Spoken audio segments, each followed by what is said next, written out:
What's up there, everybody? I'm making this video, and it's going to be a hard one because it's just it's my story, and I'd like to tell it because I feel it's important. There's no other way to say it, so I'm just going to say it. In 2013, I moved late 2012, I moved my hair salon from one location to another location. The other location happened to be 666 State Street in my hometown here of Conneaut, Ohio. And when I moved into this address, I didn't know my address for months until I took a selfie of myself out front having a cigarette. Okay? I posted that picture on Facebook, and I didn't realize what my address was until someone posted in the thread, "Oh, you better move, man." Well, let me tell you what happened. For many years, well, first I had an accident. My late wife and I were out riding a motorcycle, and we were at a red light, and we got hit by a drunken older lady. God rest her soul. I mean, it probably wasn't her fault. Well, she was drinking, but whatever. Anyway, I forgive her. Point is that from that point on in 2006, because of my broken leg, I was put on this medicine called oxycodone. From 2006 till 2008, I was on 10 milligrams every 4 hours. And then 2008, my doctor, Dr. Brandt in Saybrook, Ohio, he had upped my dose to 15 milligrams every 4 hours, 6 times a day, every 2 weeks. And the year after all that, 2009, he'd upped my dose to the 30 milligram ones every 4 hours, 6 times a day. I lived on those for quite some time. I mean, from 2009 till late 2012, when Dr. Brandt decided he was going to retire. And at that point in time, and that time period, it was really hard to find another doctor to prescribe you that medicine. So right in the time period of moving my hair salon from one place to 666 State Street, my Dr. Brandt retired and cut me off. And I couldn't find another doctor, so what do? I reverted to the other stuff, the heroin. Okay, I messed around with that for some time just so I wouldn't be dope sick. And in 666 State Street one night, I did my usual thing, and well, lo and behold, this time it made me unconscious and dead for 7 minutes. The fascinating part about this whole event is that how it happened. A Conneaut police officer that I didn't get along with, I won't say his name because it's probably not appropriate, but anyway, he was a Conneaut police officer. This guy, we grew up together, and let me tell you, we didn't like each other. He didn't like me, I didn't like him, and was definitely a brutal relationship between me and this guy. But at 2 o'clock in the morning on December 23rd, 2013, I had overdosed, and this police officer happened to be driving by my place, and in the area I live in, we were deep in winter. The snow was deep. The snow plows had the snow stacked up. You know, when the snow plow, the mound was this. You couldn't even see the front door of my business. It was so big. How he found me is a miracle upon itself. Okay, I mean, for real. And the way he handled the whole situation was totally unexpected. Like, I always used to joke around with it. Well, if this guy finds me blue, he's just gonna get on his radio and say, "Call bus, we got another one," because in that time period from from the summer of 2013 until I lost 50 friends of overdose. They died. Okay, they died. 50 people in less than 6 months this year, that particular year. Why I didn't die? I mean, it's crazy. I mean, I lived with guilt for a minute because all my friends were, well, acquaintances, whatever. So anyway, I overdosed on the stuff at 666 State Street on the waiting couch where my customers used to wait for until their turn to get a haircut. In my salon at 666 State Street, I overdose, and in this overdose in the dead state, I experienced a phenomena that I lived with for the longest time as a dream. My neighbor over there looking at me talking to myself, probably thinks I'm nuts. I am nuts, probably. I don't know for telling you this story. Anyway, so where was I? 2 o'clock in the morning, 666 State Street, I overdosed.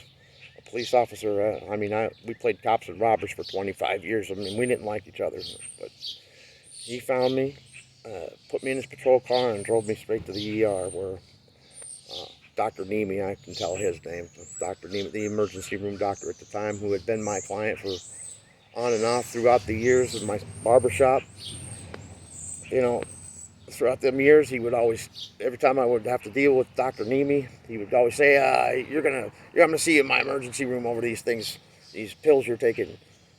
I'm gonna see you in there. I just know it one of these days. Well, lo and behold, not on the pills, but on the heroin, I went in there.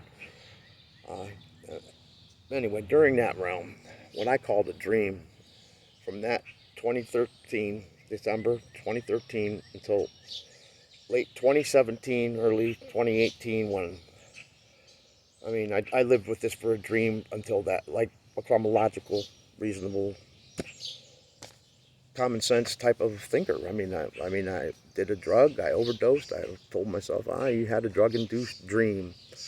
Well, come to find out, when I'm sitting in solar physics class, and Professor Tamitha Go, she comes out and shows us pictures of the cosmic web in our brain neurons in real time, side by side of the cosmic web and our brain neurons. She asked the class, which one's which? Which one's the cosmic web? Which one's your brain neurons? But when I seen that image, that's the image that had me, that what I used to call the operating system, because that's what it seemed like to me. I don't know. But anyway, where was I? Shit, I lost my spot. Anywho, in this realm, I used to call a dream. I've seen evidence in 2017 in my solar physics class, understanding space weather and the physics of the solar cycle, and Earth sciences and stuff like that. I was trying to figure this whole thing out since that day. I mean, because part of me was like, well, what if it wasn't a dream? Okay, and it was God, and He gave you a task and a job to complete. And but anyway, I dove into studying as much as I could just so I could figure out if it was real or it was a dream, a drug-induced dream. Okay. Come to find out, I mean, more study I do, it was definitely God, and He gave me a task and a job to complete, and I ignored it. Anyway, when I seen that evidence that day in the classroom in front of all of these people, I mean, I sort of had a breakdown, like, because I just ignored God's task and job that He asked me to do. I ignored it. I mean, maybe not ignored it. I dove into the study to find out if it was real and the validity of the whole thing. And gosh dang, I got right to work. So let me tell you something.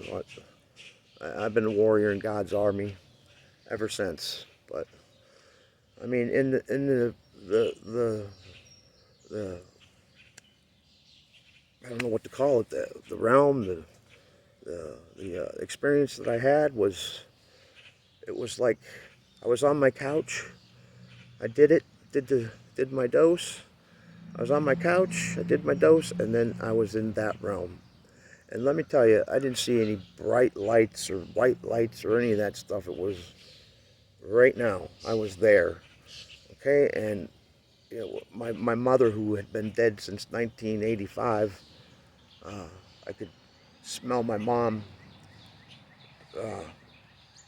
I could smell her. I could feel her touching my hair. I could feel her kissing my neck and telling me all these Bible verses that we grew up learning, and some scientific stuff that my mother was very keen on making us understand, or trying to make us understand the best that she could about how things work. And and my mom was pretty strict about that stuff, but my mother was in there, and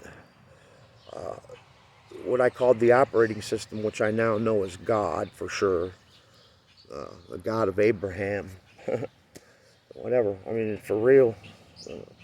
I don't know if you call it a chosen one, because I'm not a Bible thumper, let me tell you. But nowadays, I definitely want to understand what the Bible is really telling us. So I'm diving into those studies next. I'm going to take it very seriously to figure out what the Bible is actually telling us, because some of the things I figured out about the Bible was, it's unrefutable that God instilled them words in the 40 men who wrote 66 stories that we know as the Bible.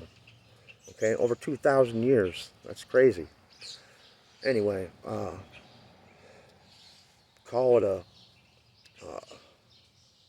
chosen one, whatever you, I don't know. I don't particularly look at it like that. I just particularly look at it like the Almighty picked me to do something, and I'm going to make it happen. And at first I thought it was to dive into these studies and understand that stuff, because I understand about our magnetic field and the scientific stuff that's going through. And, I mean, my point is that, I haven't, a lot of people can't kick heroin. It's a tough one. I can attest for that. But from that day on, I never did another opiate, which at that time period in my life, I never thought I would be able to stop using. I never thought I would stop using.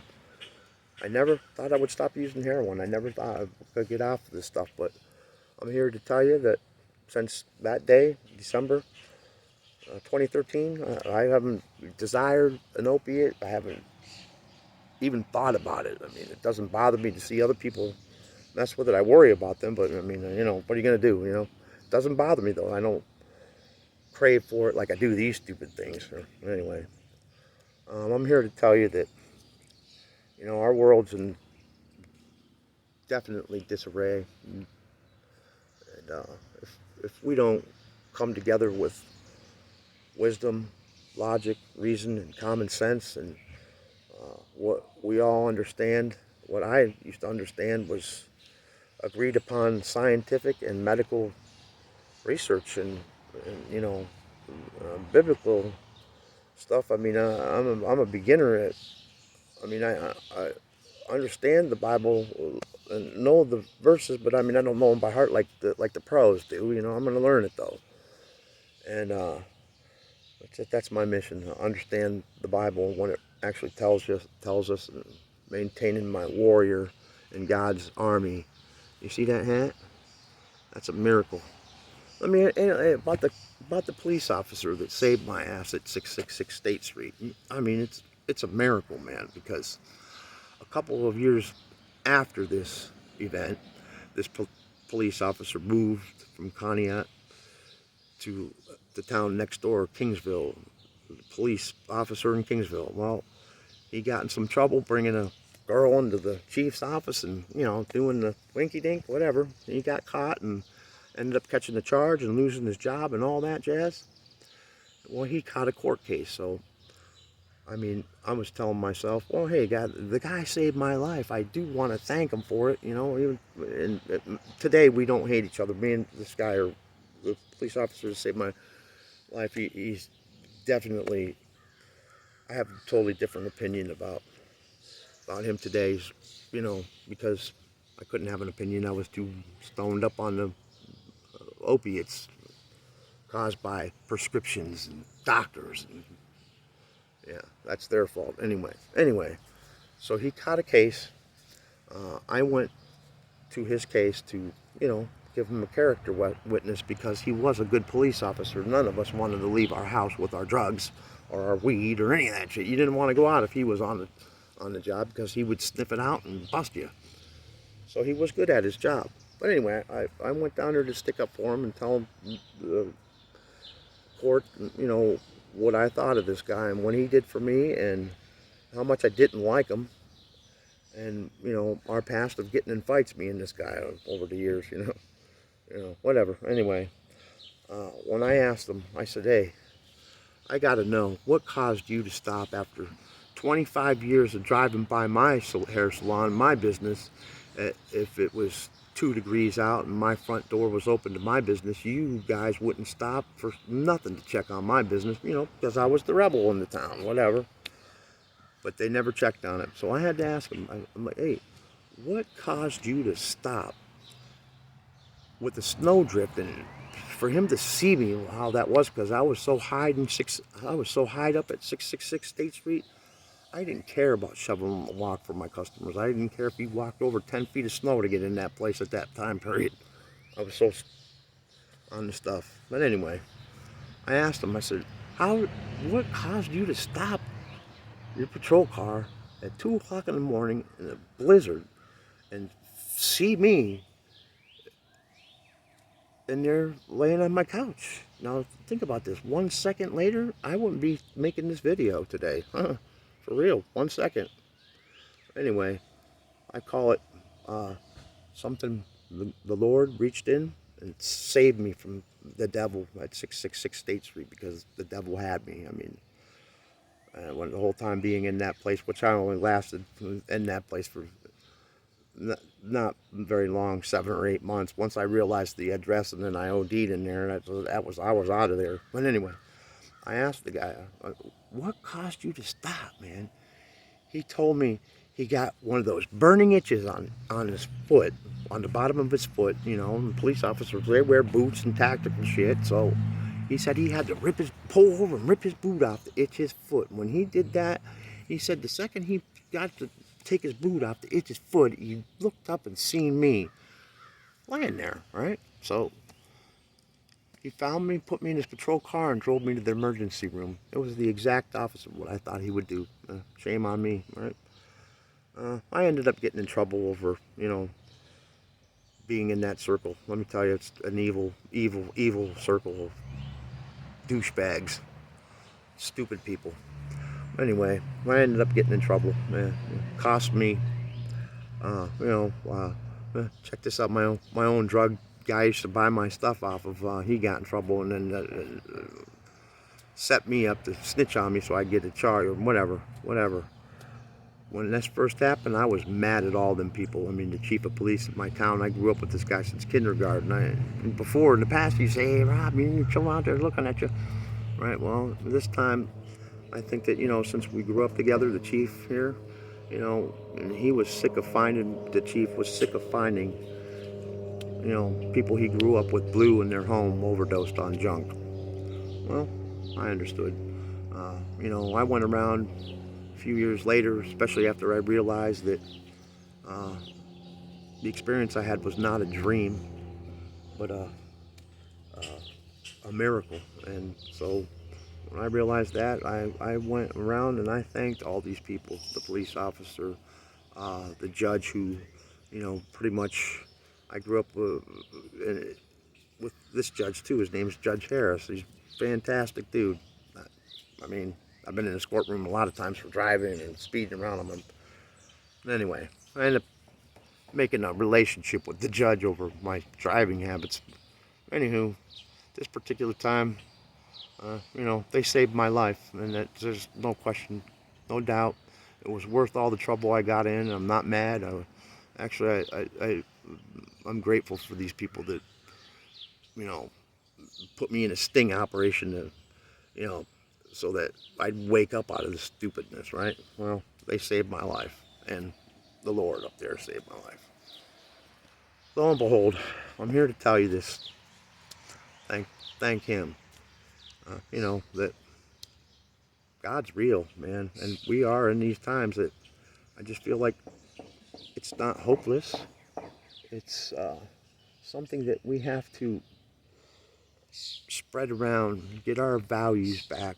I grew up with values, morals. There's just certain things you don't do.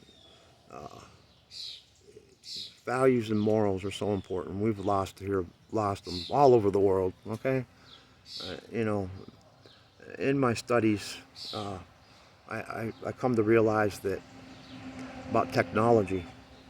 Wow, that's not, I don't even consider this technology a science. It's technology, and that's what it is. But anyway, the technology has come really far, and we have to start telling ourselves that the devil is here. There's evil. It's more prevalent than ever. I mean, how many coincidences do you have to experience to finally tell yourself that's enough? Too many quinky dinks for me, I mean, who would think it? Can't bring garlic to Buckingham Palace. Answer that one. Weird. Anyway, I just thought I'd get on here and share that with you. God's real. I'm not sure what to call it, but I know that I'm going to spread this word. I'm going to learn everything I can learn about the Bible.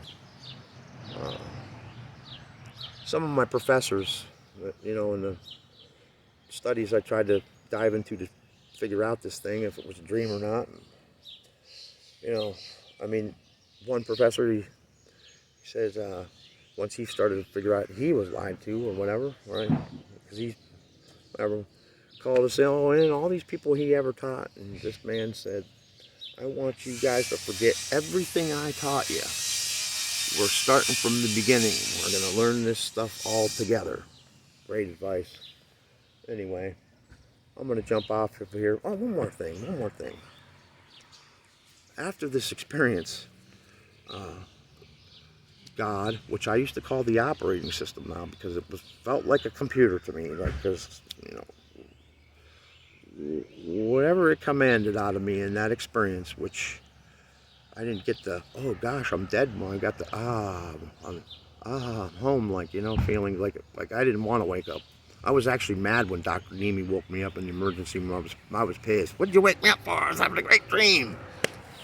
Anyway, after this experience, man, I started to, I just know a lot of things now, like electromagnetic frequency, the electricity physics, solar cycles, all that business. But for some reason, I know more about our bodies than I never studied. I looked into it a little bit, but just after this experience, I seem to know a heck of a lot of stuff. And man, is it hard to walk around the world where you talk about this stuff that's scientific and medical facts, and people look at you like you're making it up, or you're stupid, or they get irritated when you try to tell them any of this stuff. Most people get irritated. I come to find out, gosh, there's a lot of symptoms that are the same with families and their siblings not talking to a brother or a sister over stupid little things that are meaningless. They don't talk forever. They're enemies. And well, guess what? There's a lot of symptoms of that. I'm a effect of that symptom. My siblings are mad with me. Like they just changed overnight. I don't know if you deal with it with CERN or not. Who the hell knows what them people are doing down there? But I think it's just time that, man, do due diligence. That's the only way I can tell everybody is do your due diligence. Don't believe me. Don't believe anybody. Do the homework for yourself. Look into it, man. Look into both sides, every side, the middle. I'm starting to think that, the evil people, whoever is controlling things, this narrative that seems like a cartoon to me, or I'm on a different planet, because this is not how people on Earth used to act. Anyway, I'm starting to think that these people have a weapon, for sure. You know, the cell phone towers, the 5G. Well, hey man, our bodies are made up of electrical, chemical, electrical signals in our nervous system, okay, that we can measure with milliamps. Anyway, our bodies are water. Water retains a memory. Look that up. I mean, to me, it's undeniable that they have some kind of weapon where they're able to control people's freaking behaviors in undesirable manners. I mean, I see it all the time. It's either to separate us, I don't know, just to make us not function as a society anymore, you know? It seems crazy, but that's, I mean, the technology, you have to look into technology because it's advanced, believe me. And they've been working on mind control for a long time. And here's this food for thought. How much scientific crap can you experiment when you got endless supplies of money from the, you know, people to be, the leaders to be, whoever. Bunch of retards, if you ask me. I don't trust none of them anymore. I don't know what to do about that, but I'm gonna sure pray about it. Here's another food for thought. Our bodies with the water. We're made up of 70%, maybe a little more. Water. Water. Okay? Guess what? The oceans cover our planet. 70% of it. Yeah. Tell me that's not a quinky dink. Right? I mean, a lot of them.